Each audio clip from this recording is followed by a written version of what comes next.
Assalamualaikum warahmatullahi wabarakatuh. Di sini kami akan mempresentasikan tentang audit surat berharga.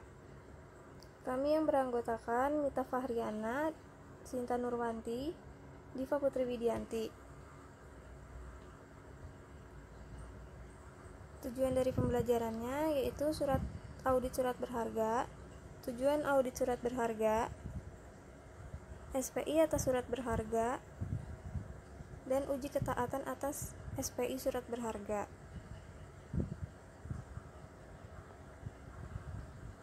Apa sih yang dimaksud dengan surat berharga? Disebut surat berharga karena surat tersebut memiliki harga atau nilai ekonomis tertentu. Dikatakan commercial papers karena surat tersebut seringkali tidak hanya dijadikan sebagai alat pembayaran pengganti uang tunai, tetapi karena surat tersebut juga memiliki objek transaksi komersial. Dikatakan negotiable instrumen karena surat tersebut dapat diperjualbelikan meskipun dengan nilai yang tidak selalu sama dengan nilai yang disebutkan dalam surat tersebut.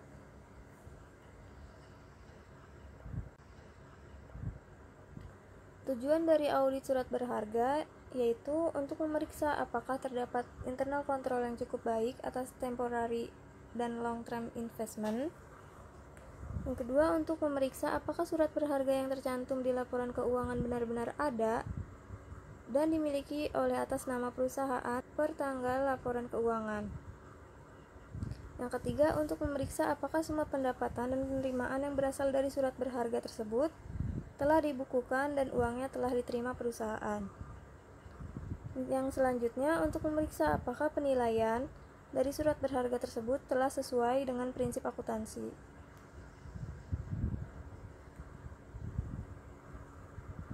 Di sini terdapat SPI atas surat berharga, yaitu prosedur pemeriksaan surat berharga. Yang pertama, pelajari dan evaluasi internal control atas temporary dan long term investment. Yang kedua, minta rincian surat berharga yang memperlihatkan saldo awal, penambahan, dan pengurangan saldo akhir. Yang ketiga, periksa fisik dari surat-surat berharga tersebut dan juga pemiliknya, apakah atas nama perusahaan. Biasanya pemeriksaan fisik dilakukan bersamaan dengan cash of name. Seandainya surat-surat berharga tersebut disimpan oleh pihak ketiga, harus dikirimkan konfirmasinya. Yang keempat, cocokkan data-data dalam rincian dengan berita acara pemeriksaan fisik surat berharga tersebut. Yang kelima, periksa mathematical accuracy dari rincian surat berharga. Yang keenam, cocokkan saldo akhir dari rincian tersebut dengan buku besar.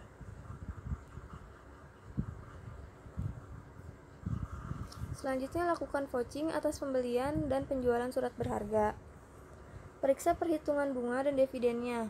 Periksa apakah bunga atau dividen yang diterima telah dibukukan semuanya. Dan periksa harga pasar dari surat berharga pada tanggal neraca. 10. Adakan diskusi dengan manajemen untuk mengetahui apakah ada perubahan tujuan dari pembelian surat berharga yang akan mempengaruhi klasifikasi dari surat berharga tersebut. 11. Periksa subsequent event untuk mengetahui apakah ada transaksi sesudah tanggal neraca yang akan mempengaruhi klasifikasi atau disclosure dari surat-surat berharga tersebut, misalnya penjualan long term investment dalam subsequent period. Yang ke-12, periksa apakah penyajian sudah sesuai dengan prinsip akuntansi yang berlaku umum di Indonesia atau SAK. 13. Tarik kesimpulan mengenai kewajaran saldo temporary dan long term investment yang diperiksa. Standar pengendalian intern siklus investasi. Tujuan SPI siklus investasi. Yang pertama, transaksi sesuai otorisasi manajemen. Yang kedua, transaksi dicatat dengan jumlah dan periode yang benar.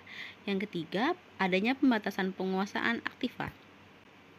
Potensi yang timbul karena kelemahan SPI. Yang pertama, penyimpangan investasi dan kebijakan entitas. Yang kedua, penyesuaian yang salah dan tidak diotorisasi. Yang ketiga, catatan rinci dan buku pembantu dibuat tidak teliti. Yang keempat, surat berharga dapat hilang, rusak, dicuri, atau dipindahkan. Yang kelima, formulir dapat digunakan untuk menjual surat berharga dan penyalahgunaan kas. materialitas dan resiko. Surat berharga dalam kaitannya dengan investasi jangka panjang kemungkinan bersifat sangat material. Transaksi ini mengandung resiko tinggi bagi manajemen. Meskipun kejadian relatif jarang, oleh karena itu transaksi investasi biasanya melibatkan manajemen puncak. Mengingat hal-hal tersebut, sistem pengendalian intern untuk investasi biasanya cukup efektif. Dengan demikian, resiko bawaan yang melekat pada investasi relatif kecil. Terima kasih, mohon maaf bila ada kesalahan. Wabillahi taufiq wal hidayah. Wassalamualaikum warahmatullahi wabarakatuh.